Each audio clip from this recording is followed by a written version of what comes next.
Bienvenido al canal Narraciones Budismo. Vencer la cólera y el odio. Por su santidad el 14º Dalai Lama.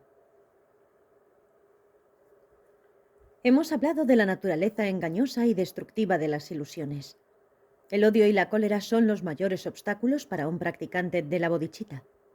Los bodhisattvas nunca deben engendrar odio, sino que por el contrario deben contrarrestarlo. Para ello es crucial la práctica de la paciencia y la tolerancia. Shantideva empieza el 6º capítulo de su texto, titulado Paciencia, explicando la gravedad del daño y el perjuicio causados por el odio y la cólera. Nos perjudican ahora y en el futuro, y también lo hacen destruyendo nuestra acumulación de méritos pasados. Puesto que el que practica la paciencia debe contrarrestar y vencer el odio, Shantideva subraya la importancia de identificar en primer lugar los factores que causan la cólera y el odio. La causa principal es la insatisfacción y la infelicidad.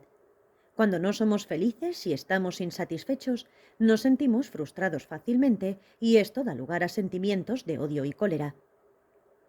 Shantideva explica que para los que nos adiestramos en la paciencia es muy importante impedir que surja la infelicidad mental, como suele ocurrir cuando uno siente que él o sus seres queridos están amenazados, o cuando se abate la desgracia sobre él, o cuando otros le impiden conseguir sus objetivos. Los sentimientos de insatisfacción e infelicidad que se dan en esas ocasiones son lo que da pábulo al odio y a la cólera. Así pues, es importante que desde el mismo principio no dejéis que este tipo de circunstancias altere vuestra paz de espíritu. Shantideva hace hincapié en que debemos, con todos los medios a nuestro alcance, contrarrestar y eliminar el ataque del odio, ya que su única función es perjudicarnos a nosotros y a los demás. Y es un consejo muy profundo. Dice así: habiendo encontrado el resorte de la insatisfacción en la obstaculización de lo que deseo y en la realización de lo que no quiero, el odio crece y después me destruye. Si el hecho de mantener un estado de espíritu equilibrado y feliz incluso ante la adversidad es un factor clave para impedir que el odio surja, cabe preguntarse cómo conseguirlo. Shantideva dice que cuando uno se enfrenta a circunstancias adversas, el hecho de sentirse desgraciado no ayuda en nada a superar la situación indeseable. No solo es inútil, sino que de hecho solo servirá para agravar la propia ansiedad y producir un estado de ánimo desagradable e insatisfecho. Se pierde todo sentido de la compostura y la felicidad. La ansiedad y la infelicidad poco a poco nos comen por dentro y alteran los ritmos del sueño, el apetito y también la salud. De hecho, si el daño inicial que uno experimentó fue infligido por un enemigo, la infelicidad mental que uno siente puede incluso convertirse en una fuente de regocijo para aquella persona. Por lo tanto, no tiene sentido sentirse desgraciado e insatisfecho cuando uno se encuentra ante circunstancias adversas, ni lo tiene para el caso tratar de vengarse de la gente que causó el daño. Shantideva argumenta, además, que si el problema puede resolverse, no hay necesidad de preocuparse o alterarse en exceso. Por otra parte, si no se puede hacer nada para resolver la dificultad, es inútil sentirse desgraciado por ello. En cualquier caso, sentirse desgraciado y abrumado por la dificultad no es una respuesta adecuada. En general hay dos tipos de odio o cólera que resultan de la infelicidad y la insatisfacción. Uno se da cuenta, uno se da cuando alguien nos inflige un daño, y como resultado nos sentimos infelices y coléricos. El otro tipo se da cuando, aunque puede que nadie nos esté ocasionando un daño directamente, nos sentimos infelices y coléricos como resultado de ver el éxito y la prosperidad de nuestros enemigos. De modo similar, hay en general dos tipos de daño causado por los demás. Uno es el daño físico directo infligido por otros y experimentado conscientemente por nosotros. El otro tipo es el daño infligido a nuestras posesiones materiales, nuestra reputación, amistad, etc. Aunque no van dirigidos a nuestro cuerpo, estos actos son también un tipo de daño. Digamos que una persona nos pega con un palo y sentimos dolor y cólera. No sentimos cólera contra el instrumento mismo del dolor, o sea, el palo, ¿verdad? ¿Cuál es exactamente el objeto de nuestra cólera? Si fuese apropiado sentir cólera contra el factor que impulsó el acto de pegar, entonces no deberíamos estar encolerizados contra la persona, sino contra las emociones negativas que le empujaron a actuar. Por lo general, sin embargo, no hacemos esta clase de distinciones. En cambio, consideremos a la persona, el agente intermediario entre las emociones negativas y el acto, como el único responsable, y estamos resentidos con ella, no con el palo ni con las ilusiones. También debemos ser conscientes de que dado que poseemos un cuerpo físico susceptible de sentir dolor cuando nos golpean con un palo, nuestro propio cuerpo contribuye en parte a nuestra experiencia del dolor. A causa de nuestro cuerpo y su naturaleza, experimentamos dolor físico incluso cuando no está presente ninguna causa externa de dolor. Está claro entonces que la experiencia de dolor o del sufrimiento se produce como resultado de una interacción entre nuestro cuerpo y diversos factores externos. También podemos reflexionar sobre el hecho de que si infligir dolor a los demás es la naturaleza esencial de la persona que nos está perjudicando, no sirve para nada enojarse, ya que no hay nada que nosotros o esa persona podamos hacer para cambiar su naturaleza esencial. Si su naturaleza fuese verdaderamente infligir daño, esa persona sería simplemente incapaz de actuar de otro modo. Como dice Shantideva, aun cuando la naturaleza de los inmaduros fuese causar daño a los demás seres, sería incorrecto irritarse contra ellos, pues esto sería como sentir rencor contra el fuego porque en su naturaleza está el quemar. Por otra parte, si el hacer daño no constituye la naturaleza esencial de la persona, sino que por el contrario su carácter aparentemente dañino es solamente incidental o circunstancial, tampoco hay necesidad de irritarse contra esa persona, puesto que el problema es debido enteramente a ciertas condiciones y circunstancias inmediatas. Por ejemplo, puede haber perdido los estribos y actuado mal, aun cuando no tuviera realmente la intención de causarnos daño. También es posible pensar en estos términos. Cuando sentimos cólera hacia otras personas que no nos están causando un daño directo físico, sino que nos parece que obstaculizan nuestro camino hacia la adquisición de fama, posición, ganancias materiales, etc., debemos pensar de la manera siguiente. ¿Por qué debería alterarme o irritarme especialmente por este problema concreto? Analicemos la naturaleza de lo que se nos impide obtener, la fama, etc., y examinemos atentamente el beneficio que nos producirá. ¿Es realmente tan importante? Descubriremos que no lo es. Siendo así, ¿por qué irritarse tanto contra esa persona? Pensar de este modo es muy inútil. Cuando nos irritamos a consecuencia de la infelicidad que sentimos al ver el éxito y la prosperidad de nuestros enemigos, debemos recordar que el mero hecho de odiarlos, irritarse o sentirse desgraciado, no va a afectar a las posesiones materiales o al éxito de esas personas. Por lo tanto, incluso desde este punto de vista, es completamente inútil.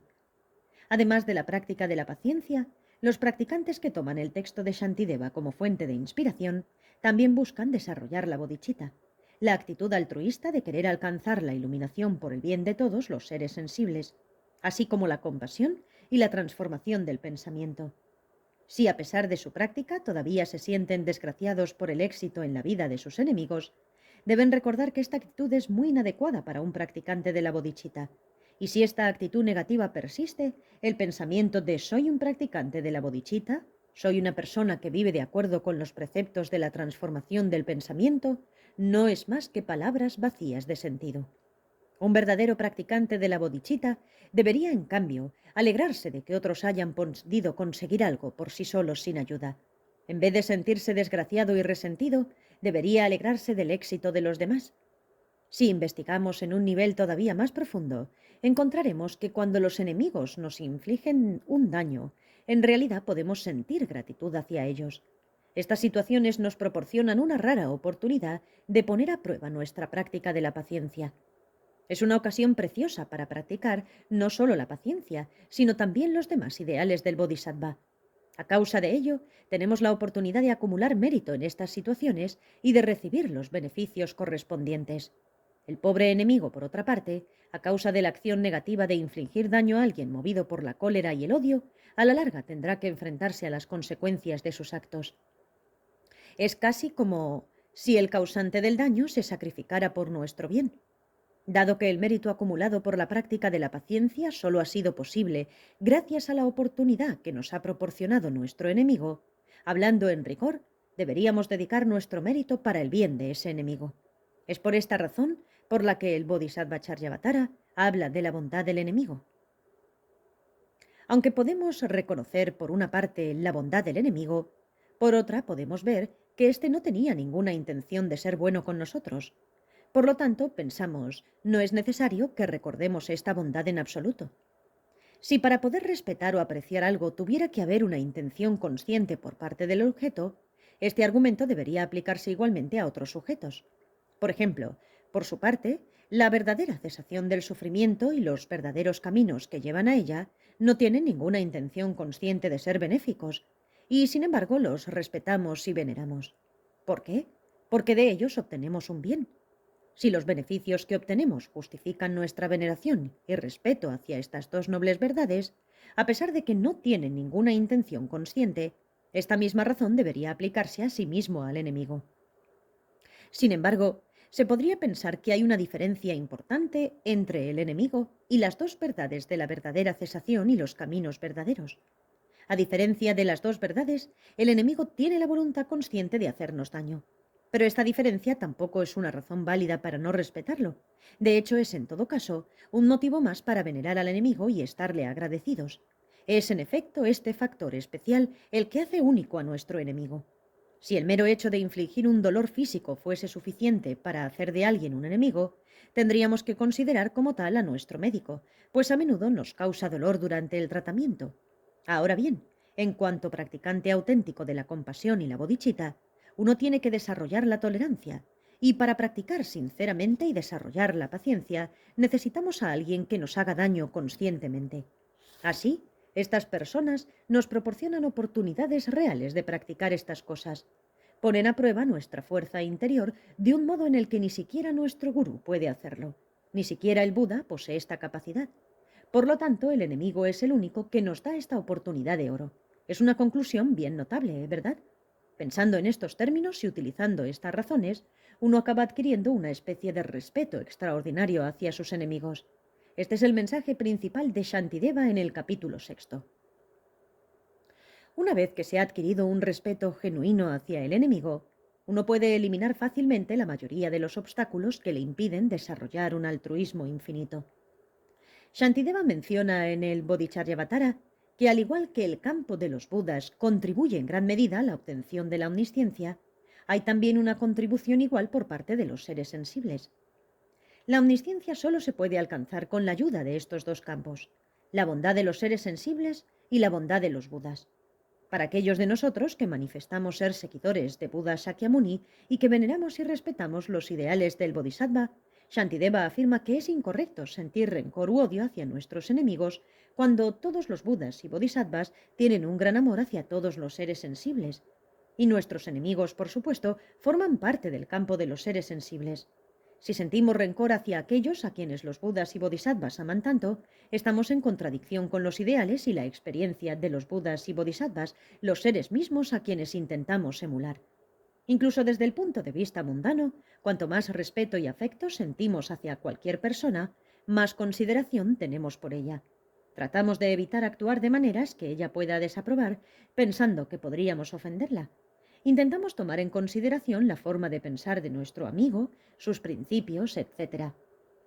Si hacemos esto incluso con nuestros amigos corrientes, entonces, como practicantes de los ideales del Bodhisattva, deberíamos mostrar la misma consideración o más por los Budas y Bodhisattvas, intentando no tener rencor ni sentimientos de odio hacia nuestros enemigos. Shantideva concluye este capítulo sobre la paciencia explicando los beneficios que conlleva el practicarla.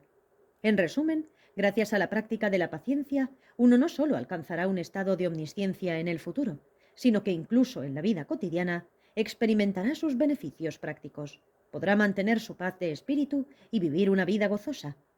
Cuando practicamos la paciencia para vencer el odio y la cólera, es importante ir equipado con la fuerza del esfuerzo gozoso. Debemos tener la habilidad de cultivar el esfuerzo gozoso. Shantideva explica que, al igual que cuando emprendemos una tarea corriente, como la guerra, debemos tener el cuidado de infligir la máxima destrucción posible al enemigo, al mismo tiempo que nos protegemos de él.